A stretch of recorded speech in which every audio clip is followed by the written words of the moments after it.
Thank you. Ryan did mention the notes, and so let's talk about this real quick. First off, Ryan, thank you very much. Thanks for mentioning we've known each other forever, and even when I've been in political races, I worked for 4 or 5 years doing local political races, everything from some city council races to to president. I helped run the Huckabee operation in Missouri when Huckabee ran.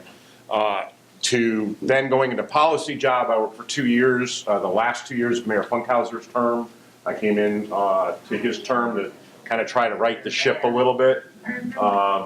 And then when Will Kraus won his Senate seat, I transitioned down to Jefferson City to work for Will. Will and I met, if you believe in God things, and I do.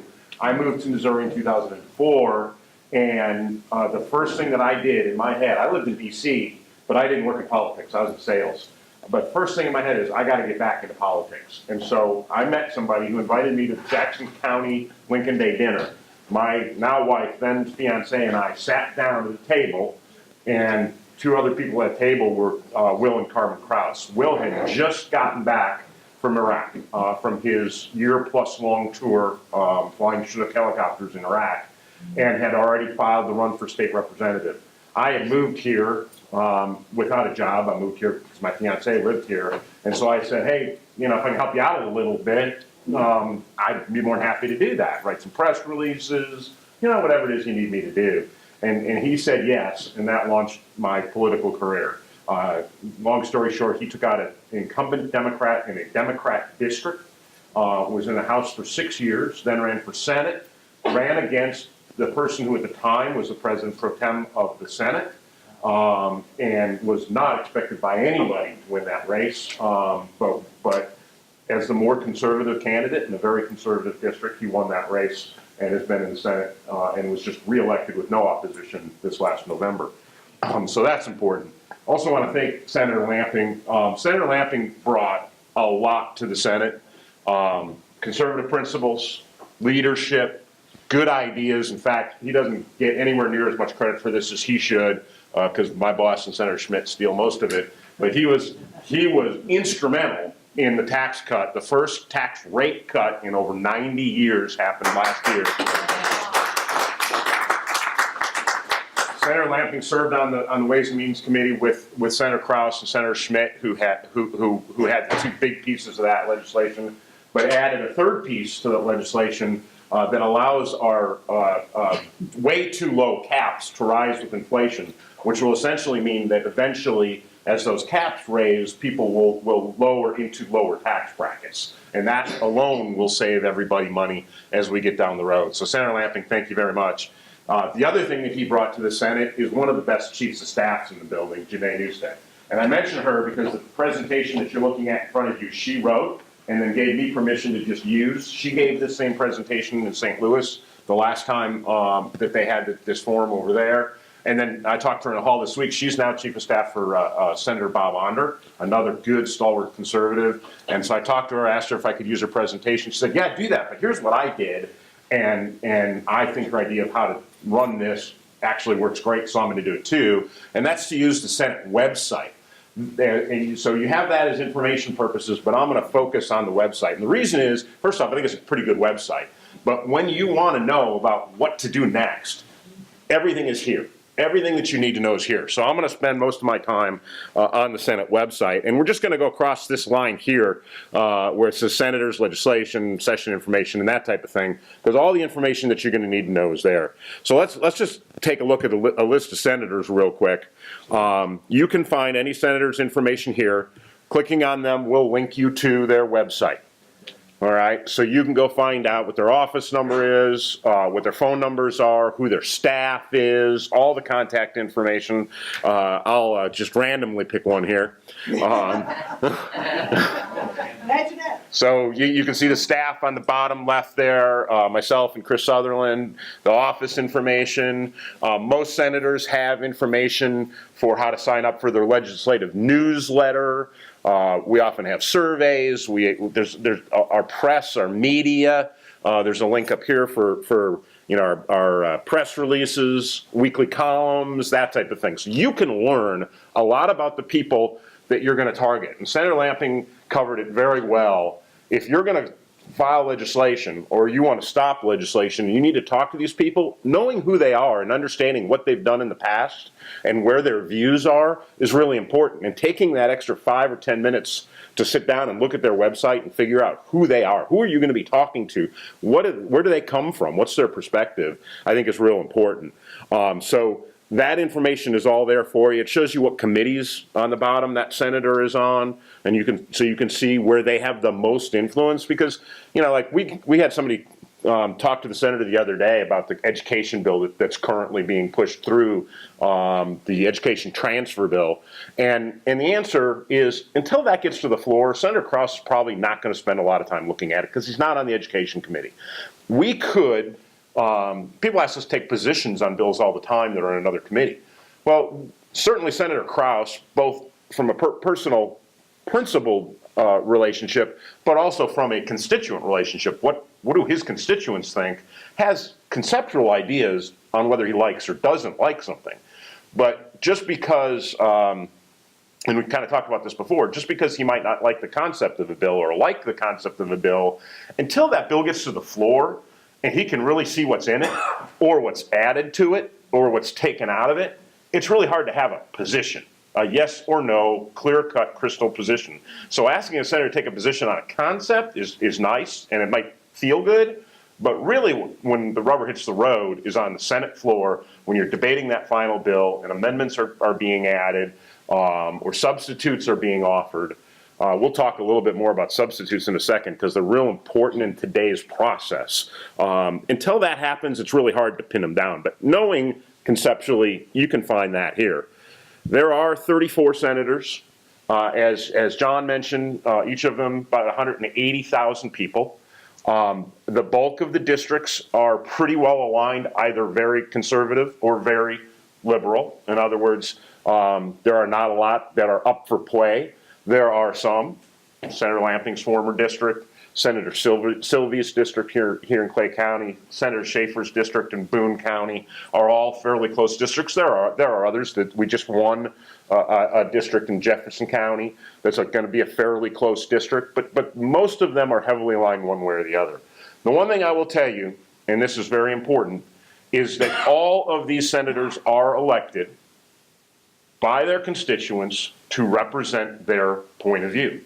So, for instance, if you have Senator Curls, who represents the bulk of Kansas City, she represents that district, which is not going to have a conservative viewpoint. And I think that needs to be respected. We might want Senator Curls to believe the way that we believe. We might even get her on some bills to see the light. But for the most part, she's going to represent the people of her district. And that is true whether you have the most liberal or the most conservative or even the most middle district. Having said that, every senator is probably going to piss off 30 to 40% of their constituents with every single vote they take. And that is something that I think people who are lobbying, people who are in grassroots advocacy need to understand. Every single time they take a vote, there are going to be tens of thousands of people in their district who disagree. And those people are going to call just as much as you call, and those people are going to write emails just as much as you write emails. And so just keep that in mind. Now, if you have a senator who is conservative, like if you have a senator who leans towards smaller government, if you have a senator who leans towards freedom, then you're probably going to get their ear much more easily. They can alleviate a lot of this problem, that's 35%, by explaining why they voted for something.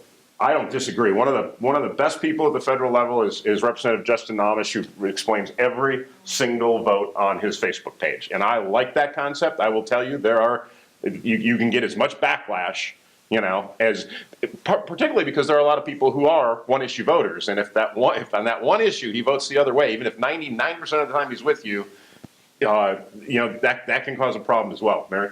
Okay, well, you mentioned Schaefer. Mm-hmm. Right, well, he's running for Attorney General. Right. He's against right to work. So with his running for a statewide office and his being opposed to right to work,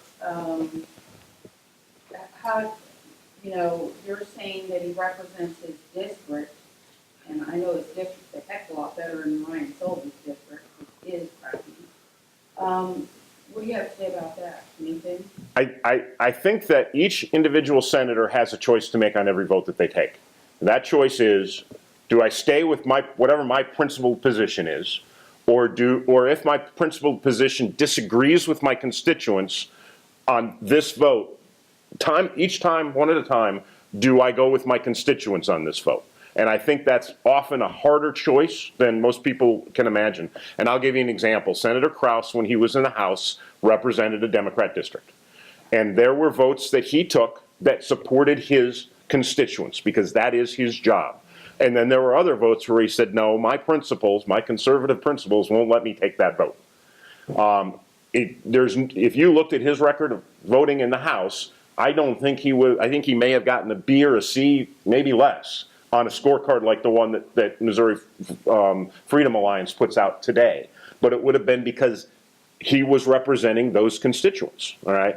And so any individual at that point could look at those votes and say, well, on that vote, I think he did wrong, or on that vote, I think he did right. And that's why I think, for the most part, especially for people in those tight districts, I don't know that we keep Senator Schaefer's district when Senator Schaefer leaves. It is that tough of a district.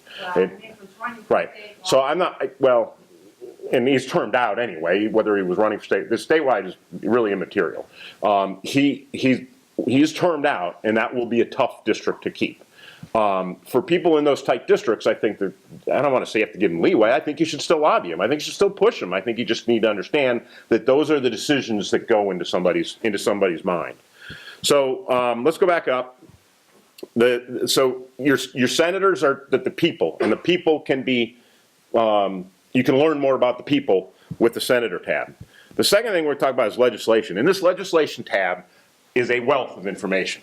All the current Senate bills, and I'll open up a few of these things, can be found in one easy numerical list, and I'll open that up in a second. What happened today? You go to daily actions, okay, and you click on the most recent date, and it will show every bill and what happened to that bill that day. Now, it's only going to be listed here if something happens. So if it was just first read, it's listed, and Senator Lamping did a good job of kind of going through the process. If it was heard by a committee, it's listed.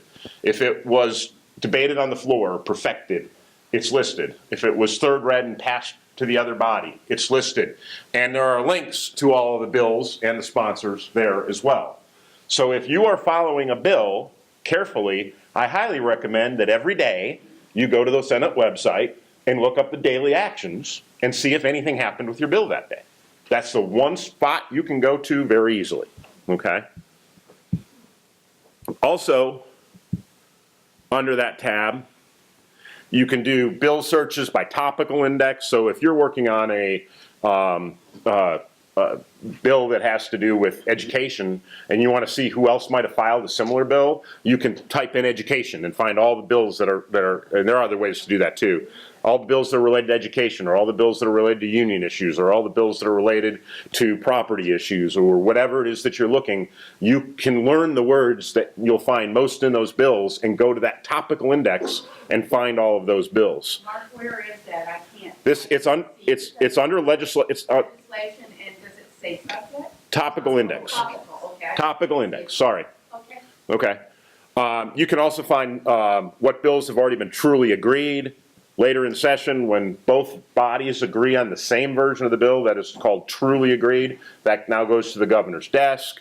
There are all kinds of, you can play around. The whole budget is online here in the 2014 fiscal report, the red book, okay? So if you play around in here, there's just tons of information, and it's fairly intuitive.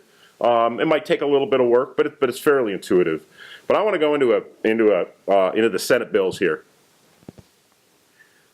So here's a list of every bill filed in the Senate, and as Ryan said earlier, there are a lot. The Senate files far fewer than the House, but there's about 500 bills that were filed, okay? The way the Senate works, every bill that is filed has to be referred to committee, and has to be referred to committee in order. So in Missouri, either body can start a bill. Either body can start a bill. The budget bills start in the House, okay? and Jeremy will probably talk more about that. But in fact, what often happens is that the same bill will be filed in the House and in the Senate, and they try to work the process both ways. Okay. But every bill is listed here with a brief description of what that bill is. The first 200 or so bills are what we call pre-filed bills. We can start pre-filing bills on December 1st in the Senate.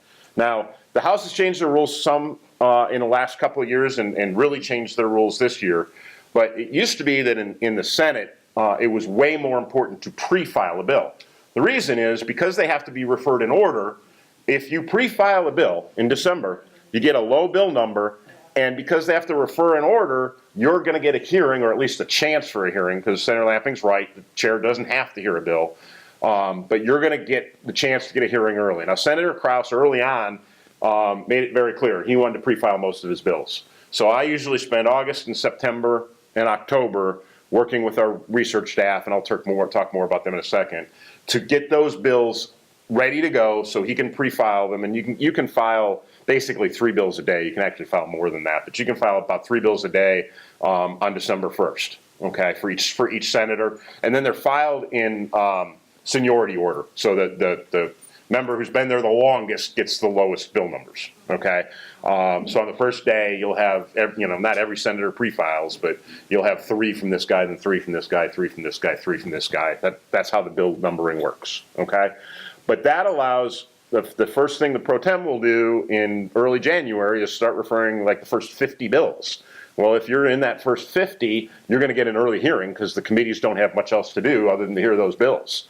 So for us, pre-filing is huge, and Senator Lamping will laugh, I'm sure, but Senator Krause is known for getting a lot on the floor, and that's one of the reasons we get a lot on the floor is because we get stuff done earlier. Whereas other people, if you're in the 400 or 500s, the last 50 bills, we're 2 weeks away from spring break, and the last 50 bills have still not been referred. They're not even in committee yet, all right? And I know in our committee, in Ways and Means, we've got good 12 to 15 bills that have been referred that we haven't had a chance to get to yet. So if you're late in the process, and Senator Lamping laid this out, if you're late in the process, you're really destabilizing your ability to get something done. You really have to get done early in the process. So that just backs up with what John said, and get to them over the summer. And either them or their chief of staff will be working on your project to try to get it early into the process. And that's real important. Let me just randomly here pick a bill. Do 196. Oh. Good, go ahead. I was gonna say do Bill 196, but you picked a crap bill. Yeah, I don't know why. So here's what the first page of the bill looks like, and I would walk over there and touch it, but Dwayne will probably get mad at me because I won't be near the mic. But if you look at it, it shows the sponsor. It shows what committee it's been referred to, its current status. This bill has been passed by the Senate, is now in the House, on the House second reading calendar.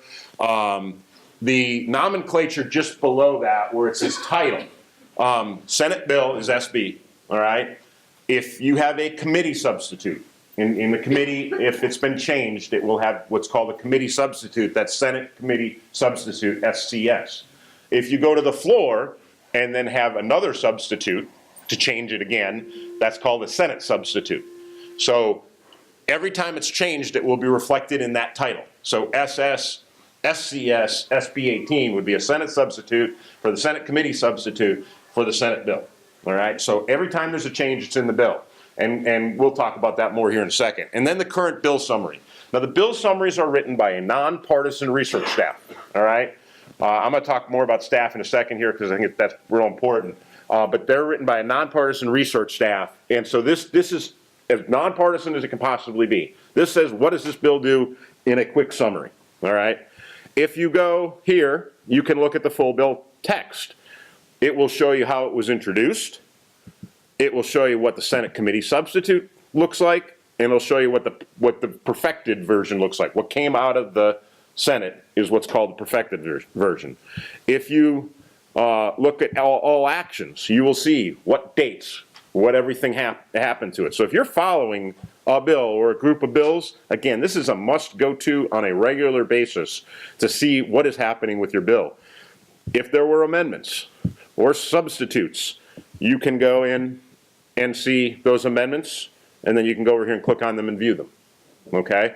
Both in the House and the Senate, as soon as well, in the House it's a little bit different, I'll let Jeremy talk about it, but in the Senate, as soon as something is introduced on the floor, for the most part, you will be able to see the amendment up here, because the amendments are created by research staff, so while the debate is going on, you can actually see the amendments here. So if you're listening online, you can follow along and pull up the amendment here, okay? There are exceptions. Unlike the House, any senator can introduce any amendment on the floor, and literally, and I'm not sure, John, if you've done this, I know Scott Sifton has, they could write it out on a piece of paper and send it forward. Now, if it's written out on a piece of paper and sent forward, you're not going to see it online. They don't have that capability. But if it was created by the research staff, the legal research staff, which is 99% of the time, then it's going to show up here while the debate is actually going on.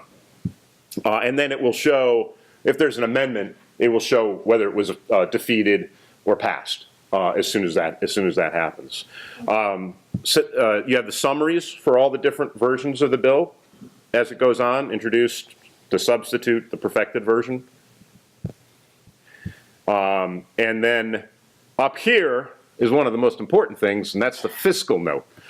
We again have a nonpartisan staff who writes fiscal notes. A fiscal note is essentially how much will this bill cost the state, all right? Now I will tell you, this is very perfunctory. It's very small.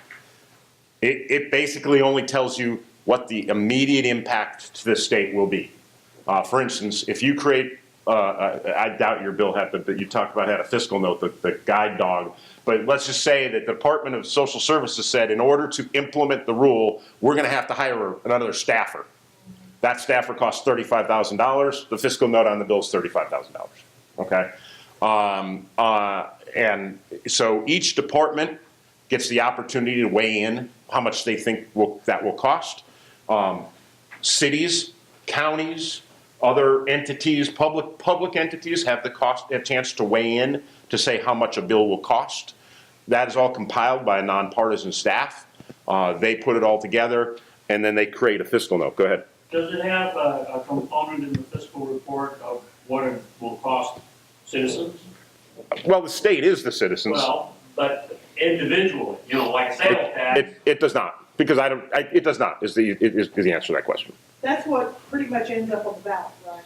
If it goes to the ballot, this is very similar to the fiscal note on a ballot. It's not the same thing, but it's very similar to that. Amy?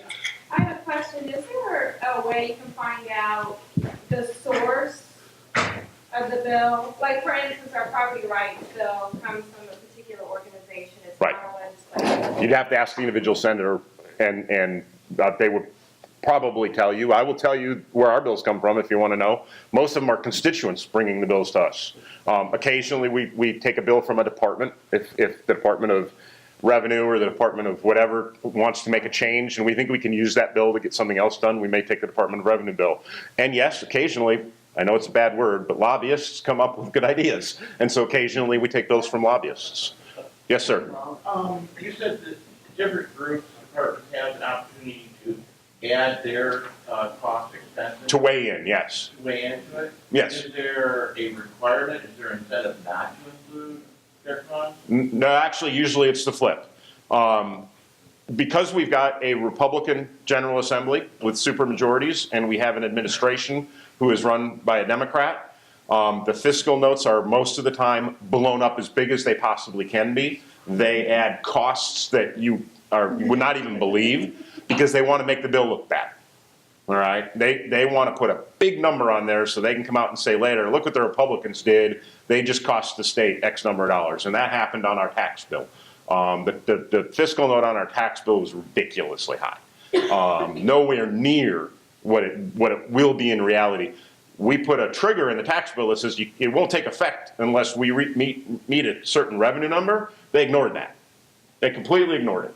The other thing fiscal notes don't take into effect is residual gain. Like, if we give you all back, $100 each, that you'll go spend that, and the state will get 4% of that back in a sales tax, and they make, and you will have given it to a store owner who will pay corporate tax, and they will pay their employees who pay an income tax. So that is, none of that is even considered in there. All the residual positive effects that might come from a bill aren't mentioned at all, okay?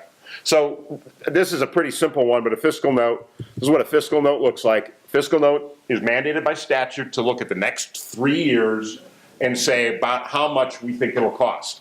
The bottom line numbers, and by the way, these are estimates. There is no, if somebody ever says, this is gonna cost $10 million, don't believe it. They're estimates. That's all the best they can do. But it'll show you the next 3 years, how much it'll cost. Sometimes they say more than or less than, because they know they can't get too close a number. But the real thing to look at is under this, under all the charts, is all of the information from the different departments. So here's what the Department of Revenue said. Here's what the Office of Administration said. Here's what Oversight, which is the nonpartisan body, says. You know, and so if you read their analysis, you'll understand why they're putting the fiscal note. This is for an employee, or this is because you're telling us we have to mail every taxpayer information, and that's going to cost so much. So that information that's even more important than the number to me, because I can tell why they think it's going to cost as much as they think, and I can look at it and objectively say this particular bill says that you've got to notify sales tax paying businesses if there's a change, because what they're doing right now is what we call notification by audit. They're going out and they're auditing people and saying, hey, you should have known 3 years ago you're supposed to collect tax. We're going after 3 years back taxes, which is ridiculous. If that store was never told to collect taxes and the law changed, or well, the law didn't change, the rules the department put into effect changed, they need to let people know. Well, their fiscal last year was $100 million because they said the way that it was written, people could cheat. And they thought everybody would cheat, and therefore it was going to cost the state $100 million. Now this year, they're down to $400,000. It's still a lot of money as a fiscal note goes. $400,000 a lot of your money, you know. But now they're saying it's because they have to mail every taxpayer every time there's a change. Well, what we've told them time and time again is no, you don't. You use these little things called NAIC codes or SIC codes, and you mail to the businesses that are going to be affected, and that's it. So you maybe mail 300 or 400 taxpayers on a particular change. And but they want the bill to be blown, they want the fiscal note to be blown up because they don't like the bill. They don't want to do this, okay? So you kind of have to understand all those nuances when you go. So that's a fiscal note. I want to move on here because there are a couple other things and I'm going to run out of time, but a couple other things that are real important. Set basic sessions information, the Senate schedule, voting records, which is not as good here as it is in groups like Missouri Alliance for Freedom, who put out better scorecards, are all available there.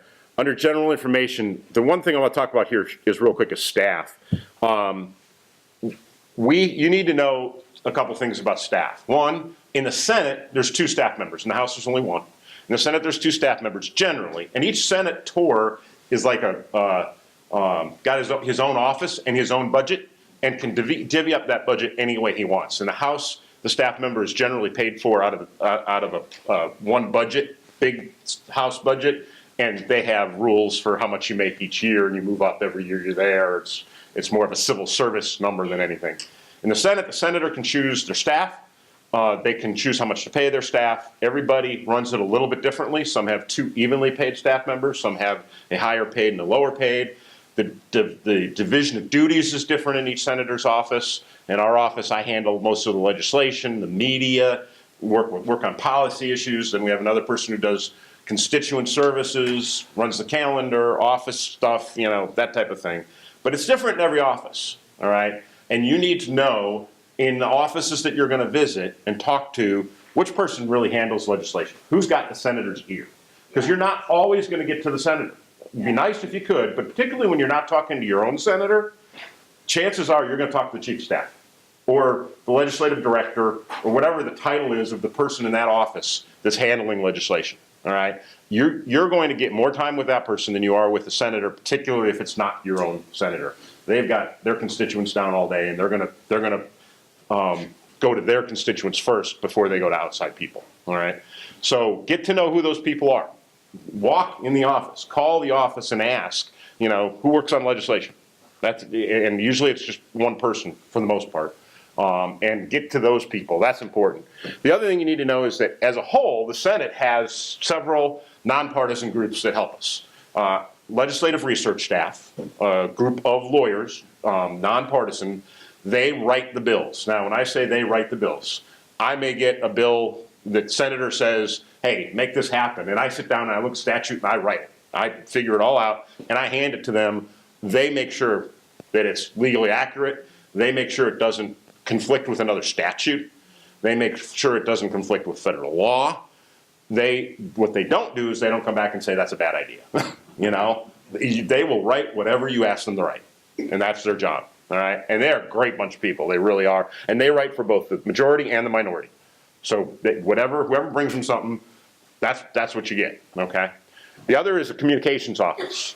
If you, from your senator, get a newsletter, an email, an end of session report in the mail, a survey, or anything like that, that is coming out of the nonpartisan communications office. Particularly on the surveys, but occasionally on some of the other communications that we put out, we get told all the time, well, it's just partisan, or this question was part. This is all coming from a nonpartisan communications office. Now, that doesn't mean that we can't put our spin on stuff. We can, okay? But they write in AP style, you know, with as much clarity. I'll give you an example. When we talk about a elected statewide official in our capital report, if we were going to say talk about the State of the State address and disagree with some stuff that we saw in the State of the State address, we would refer to the governor.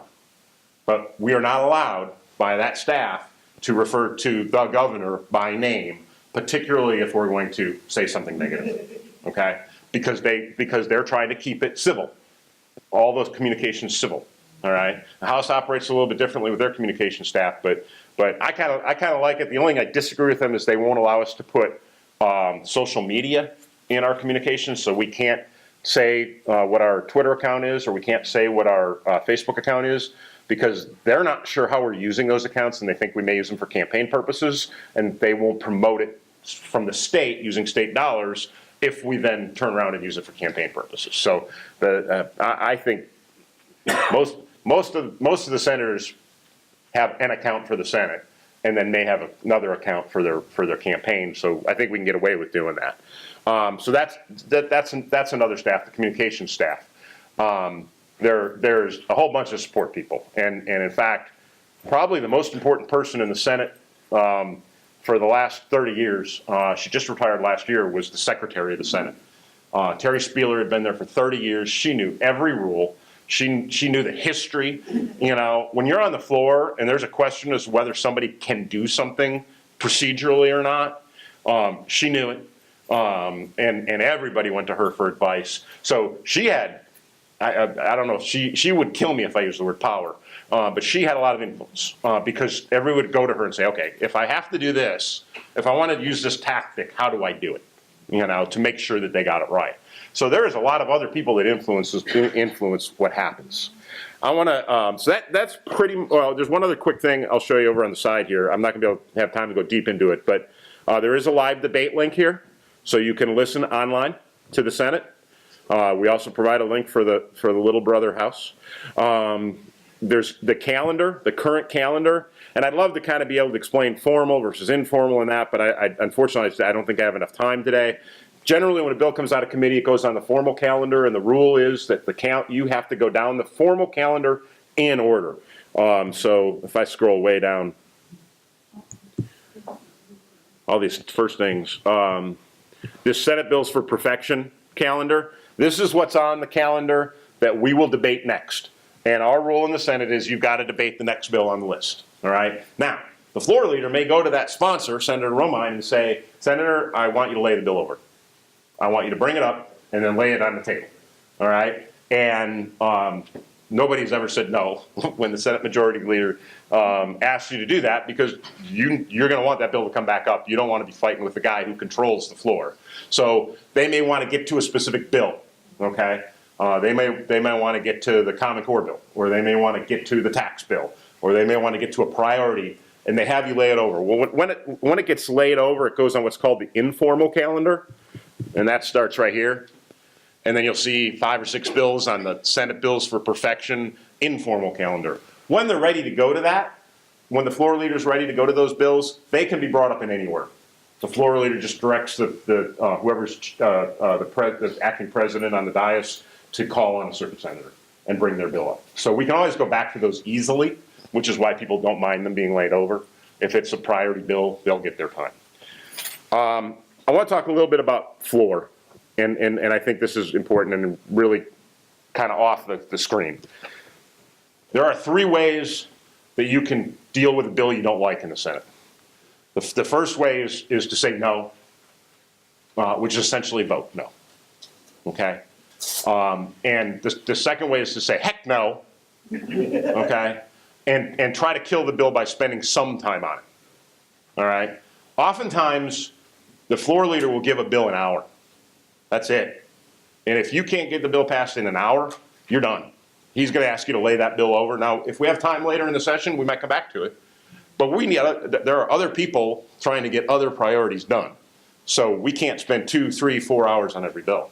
So sometimes you can kill a bill, and I know that they'll talk more about this, but sometimes you can kill a bill just by spending more time. Okay? And then the third way is the nuclear option, and that's the filibuster. And that's the big difference between the House and the Senate. Is in the House, every single member, majority party, minority party, is allowed to speak if they want to speak. All right? If you get up and raise your hand and you want to speak on a bill, you are allowed. The person who is at the dais, and a lot of senators can do that, the person who's at the dais cannot not call on you. All right? They must call on you. And it makes the body more civil, I think. It makes the body more respectful, that everybody knows that they're going to get their time to talk. All right? And then how they use that time, I think they'll cover a little bit more. John?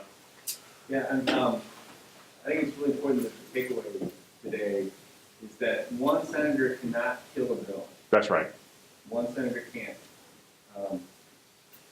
They'll just wait them out. So, 2 have a hard time. 3 is difficult. 4 can probably kill anyone. Yeah. So what that means is that if there's a horrible thing going through and the elites are going to win, that's how things get through, because they grease the kids. And you get 10 Republican state senators say, oh, it's horrible. Or you get 8 to say, oh, I wish this wasn't happening. Or you get 4 to say, oh, this is the end of the world. I can't wait to go no for it. Just know that they can kill it. Right. That 4 then are more can kill it. And our conservative filibuster, when I first came, our conservative filibuster was as many as 10. The next General Assembly, it was 5. It's 4. And not on all issues. That's why it's so important that when you put people into office, that they'll stand. And it's that, and Will's one of them, but Rob Schaaf. Oh, yeah. Amen. Our guy. Amen. And John said this before. Doc Schaaf has put himself in a position on purpose and respectfully that he's going to be the guy to stand up and kill stuff. It also means Dr. Schaaf's probably not going to pass a lot of legislation. So if somebody brought up the school district legislation that he has now, because of the stances he's taken, because he's been the hard guy on several bills, because he's put fellow Republicans in tough positions with the earlier this year with the pay increase thing, it's going to be harder for him to pass the bill. Okay, those are the decisions that you have to make as a senator. Now, Senator Lamping mentioned Will was his freshman year with what was called the Four Horsemen. It was Dr. Schaaf, Jim Lemke, Brian Nieves, and Senator Kraus, and they fought. Unemployment had been extended to 99 weeks at the federal level. They fought keeping that at the state level. They were up for 24 total hours over a week or 2 period between the 4 of them. And what ended up happening is the bill passed. They had to sit down. The bill passed, but they made a change so that Missouri employers only had to cover the first 20 weeks. So it saved Missouri employers tons of money by the fact that they stood up And I think that that's real important.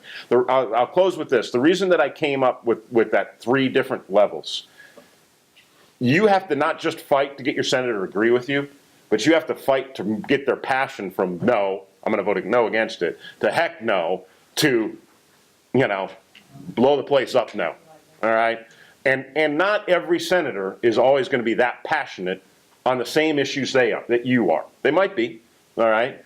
And there are some that are willing to do what Dr. Schaaf has done and what Senator Lamping did last year with the transportation bill, and what Senator Kraus did with the unemployment benefits. Not everybody's going to have that passion on every issue, and those who do it 3 or 4 or 5 times are going to face a consequence, and they have to ask themselves, is it worth the consequence? If Senator Kraus had not backed away a little bit from his position that I'm going to be the block guy, we might not have a tax cut.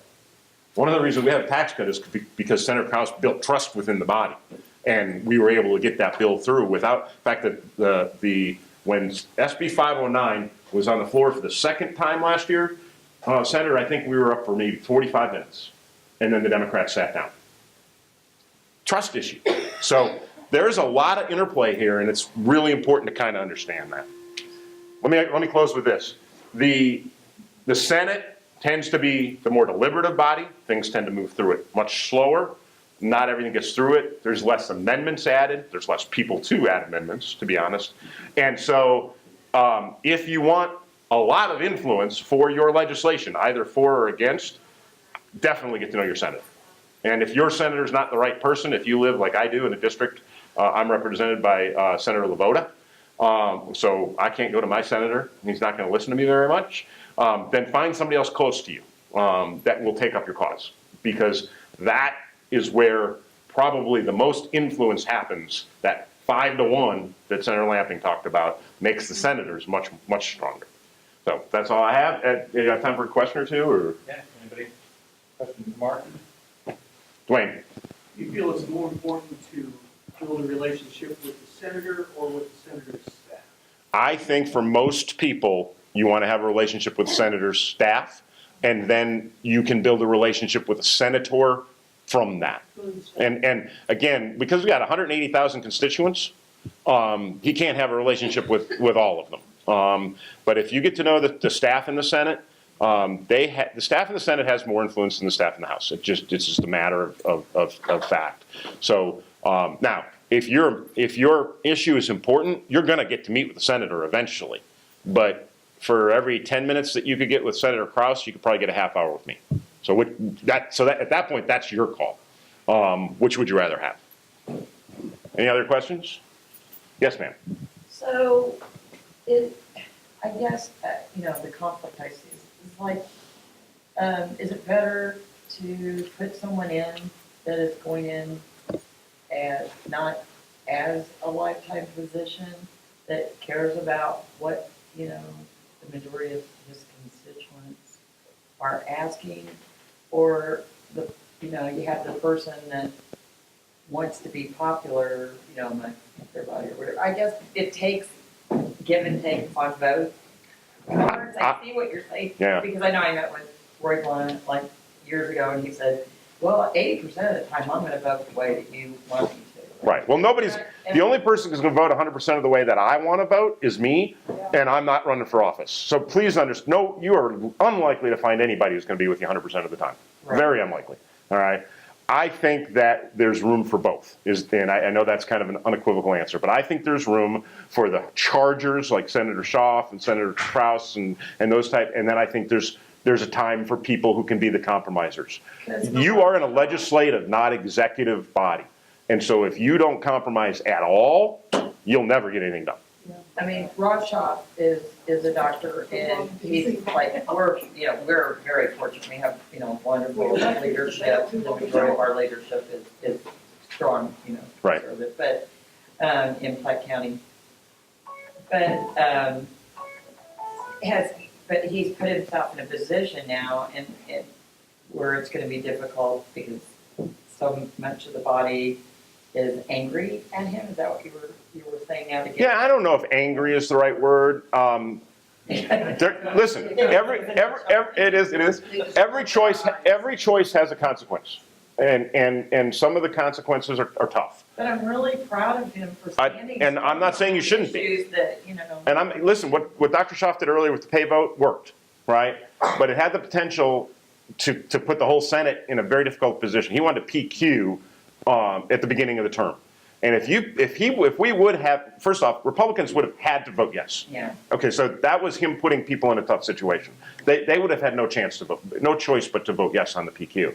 But doing a PQ that early in session could have harmed a whole bunch of priorities, including right to work, including property rights, including other things. It could have harmed a ton of people's priorities. So was it the right thing to do? Well, it worked. So you could say yes.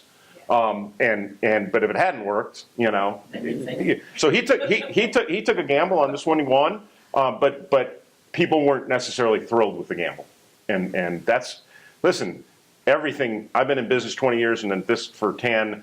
Everything's about relationships. Everything is about relationships, and so you do have to understand that. Anybody else? I'll be here after my Twitter account. And I think Brian's got my name right. What's a PQ? What's a PQ? Yes. If somebody, moving the previous question, if somebody is talking and you want them to stop the talk, you can move the previous question. It is normal in the House. It has been used 7 times in the last 40 years in the Senate. It is not a normal procedure in the Senate. Yeah. Or popular. Or popular. Well, the reason is because if we call a PQ on a vote, the next day the Democrats, every morning the journal's read. They read the journal, and the floor leader gets up and said, hearing no objection, I move to dispense with the reading of the journal. Or the journal is usually 65, 70 pages, okay? And nobody objects, and then they don't have to read the journal. Well, if I'm a Democrat and you just PQ'd me, all I have to do is say, I object. Read that whole dang journal, and we'll never get anything done the rest of the year. They will stop every single thing they can. And so if we start PQing, whenever we do a PQ, we're going to PQ the rest of the year. Okay, so it just looks like that. At Mark Siettman, and my name is on there, is my personal, and at Kraus, #4, SOS, quick campaign plug, is my boss. Boss's Twitter. He's running for Secretary of State.